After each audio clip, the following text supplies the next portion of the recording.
Survey number 73ರಲ್ಲಿ ಇದ್ದೀನಿ ನಾನೀಗ. ಕೆಜಳ್ಳಿ ಗ್ರಾಮ ಪಂಚಾಯತಿ ಸರ್ವೆ ನಂಬರ್ 73ರಲ್ಲಿ ವಿಶೇಷವಾಗಿ ಇಲ್ಲಿ ಸುಮಾರು 38 ಎಕರೆ ಜಾಗವನ್ನು ಸರ್ಕಾರ ಉದ್ದೇಶಕ್ಕಾಗಿ ಮಂಜೂರು ಮಾಡಿಕೊಂಡು ಮೈತ್ರಿ ಸರ್ಕಾರ ಸಂದರ್ಭದಲ್ಲಿ ಆ 38 ಎಕರೆ ಜಾಗದಲ್ಲಿ ಬೈಪಾಸನ್ನು ಮಾಡೋದಂತ ತೀರ್ಮಾನ ತಗೊಂಡಿದ್ದು.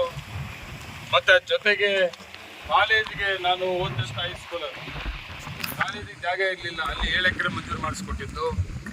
ಪ್ರೈಮರಿ ಸ್ಕೂಲ್ಗೆ 2 ಎಕರೆ, ಹಾಸ್ಟೆಲ್ಗೆ 4 ಎಕರೆ, ಸ್ಟೇಡಿಯಂಗೆ 5 ಎಕರೆ.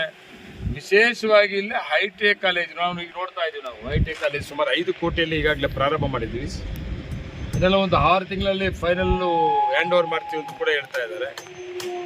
ಇಂಥವೆಲ್ಲ ನಾಡ ಕಚೇರಿ, ರೈತರ ಭವನ್, ಅಂಬೇಡ್ಕರ್ ಭವನ್, ಬಸ್ ಸ್ಟ್ಯಾಂಡ್ ಇವೆಲ್ಲ ಕೂಡ ಸುಮಾರು 38 ಎಕರೆ ಜಾಗದಲ್ಲಿ ಎಲ್ಲ ಇಲಾಖೆಯವರು ಹಂಚಿಕೆ ಮಾಡಿ ಈಗಾಗಲೇ ಬಿಲ್ಡಿಂಗ್ಲೆಲ್ಲ ವರ್ಕ್ ಸ್ಟಾರ್ಟ್ ಆಗಿದೆ. ಇನ್ನು 1 ವರ್ಷದಲ್ಲಿ ಈ 38 ಎಕರೆ ಜಾಗ ಸರ್ಕಾರಿ ಕಟ್ಟಡಗಳು ವಿಶೇಷವಾಗಿರ್ತದೆ. ಅದ್ರ ಜೊತೆಗೆ ಇವತ್ತಿನ ಐ.ಟಿ.ಐ ಕಾಲೇಜಲ್ಲಿ ಆಗಿದೆ. ಸರ್ಕಾರನ ನಾನು ರಿಕ್ವೆಸ್ಟ್ ಮಾಡಿದ್ದೀನಿ, ನಮ್ಮ ಜಿಲ್ಲೆಯಲ್ಲಿ ಅತಿ ಹೆಚ್ಚಿನ ಇಂಡಸ್ಟ್ರೀಸ್ ಇದೆ. ಐ.ಟಿ.ಐ ಕಾಲೇಜು ಜೊತೆಗೆ ಡಿಪ್ಲೊಮಾ ಕಾಲೇಜ್ ಬೇಕು ಅಂತೇಳಿ ಕೇಳಿದ್ದೀನಿ. ಡಿಪ್ಲೊಮಾ ಕಾಲೇಜ್ ಕೂಡ ನಮ್ಮ ಸುಧಾಕರ್ ಅವರು, ನಮ್ಮ ಹೈಯರ್ ಎಜುಕೇಷನ್ ಮಂತ್ರಿಗಳು ಸುಧಾಕರ್ ಅವರು ಕೂಡ ಒಪ್ಕೊಂಡಿದ್ದಾರೆ. ನೆಕ್ಸ್ಟ್ ಬಜೆಟಲ್ಲಿ ಏನಾದರೂ ಮಾಡ್ತೀನಿ ಅಂತೇಳಿ ಒಪ್ಕೊಂಡಿದ್ದಾರೆ. ಒಂದು ಡಿಪ್ಲೊಮಾ ಕಾಲೇಜ್ ಮಾಡಬೇಕು. ಅದ್ರ ಜೊತೆಗೆ ನಮ್ಮಲ್ಲಿ ಹಾಸ್ಪಿಟ್ಲ್ ಕೂಡ ಅಪ್ಗ್ರೇಡ್ ಆಗಿದೆ. ಟೇಕಲ್ ಒಂದು, ಮಾಸ್ತಿ ಒಂದು ಅಪ್ಗ್ರೇಡ್ ಆಗಿದೆ. ಅದಕ್ಕೂ ಕೂಡ ಸುಮ್ಮನೆ 5 ಎಕರೆ ಜಮೀನು ಬೇಕು ಅಂತೇಳಿ 5 ಎಕರೆ ಜಮೀನು ಕೂಡ ಗುರುಸುತ್ತೆ ಕೆಲಸ ಮಾಡಿದ್ದೀನಿ. ಆದಷ್ಟು ಬೇಗನೆ ಜಮೀನು ಹ್ಯಾಂಡ್ ಓವರ್ ಮಾಡಿದ ತಕ್ಷಣ ಸುಮಾರು 5 ಜನ ಡಾಕ್ಟರ್ಸು ಇಲ್ಲೇ ಇರುತ್ತ, 24 ಅವರ್ಸು ಡಾಕ್ಟರ್ಸ್ ಇಲ್ಲೇ ಇರುತ್ತ ಒಂದು ಅವಕಾಶ ಟೇಕಲ್ ಹೋಗ್ಲಿ. ಮತ್ತು ಮಾಸ್ತಿ ಕೂಡ ಅವಕಾಶ ಅಪ್ಗ್ರೇಡ್ ಆಗಿರೋದ್ರಿಂದ ಸಿಕ್ಕಿದೆ. ಮತ್ತು ಸರ್ಕಾರ ಇರೋದ್ರಿಂದ ಇಂಥ ಸುಮಾರು ಯೋಜನೆಗಳು ತಾಲೂಕಿಗೆ ಬರ್ತದೆ.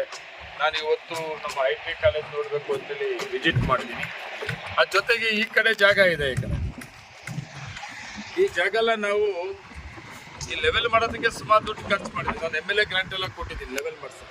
ಇನ್ನೂ ಆ ಕಡೆ ಸುಮಾರು ಜಾಗ ಇದೆ, ಖಾಲಿ ಜಾಗ. ಅದೆಲ್ಲ ಲೆವೆಲ್ ಮಾಡಿಕೊಂಡು ಇನ್ನೂ ಇಲ್ಲಿ ಏನೇನು ಮಾಡ್ಬೋದು ಈ ಹೋಬಳಿ ಹೆಡ್ ಕ್ವಾರ್ಟ್ರಲ್ಲಿ. ವಿಶೇಷವಾಗಿ ಸ್ಟೇಡಿಯಂಗೆ 5 ಎಕರೆಯನ್ನು ಮಂಜೂರು ಮಾಡ್ಕೊಂಡಿದ್ದೀವಿ. 5 ಎಕರೆ ಜಾಗದಲ್ಲಿ ಒಂದು ಒಳ್ಳೆ ಸ್ಟೇಡಿಯಂ ಕೂಡ ಮಾಡಬೇಕು. ಇಲ್ಲಿ ಡಿಪ್ಲೊಮಾ ಕಾಲೇಜ್ ಬಂತು, ಐ.ಟಿ.ಐ ಕಾಲೇಜ್ ಡಿಪ್ಲೊಮಾ ಕಾಲೇಜ್ ಬರ್ತಾ ಇದೆ, ಐ.ಟಿ.ಐ ಕಾಲೇಜ್ ಬಂದಿದೆ, ಮತ್ತು ಕಾಲೇಜ್ ಒಂದು ಕಡೆ ಇದೆ, ಮತ್ತು ಸರ್ಕಾರಿ ಎಲ್ಲ ಕನ್ನಡದಲ್ಲಿ ಇರೋದ್ರಿಂದ ಇಲ್ಲೊಂದು ಸ್ಟೇಡಿಯಂ ಕೂಡ ಮಾಡಬೇಕು ಅಂತ ನನ್ನ ಕನಸು. ಆದಷ್ಟು ಬೇಗನೆ ಜಾಗ ಕ್ಲಿಯರೆನ್ಸ್ ಮಾಡಿಕೊಂಡು ಸ್ಟೇಡಿಯಂ ಕೂಡ ಕಂಪನಿಗಳು ಒಳ್ಳೆ ಇಂಡಸ್ಟ್ರೀಸ್ ಯಾಕಂದರೆ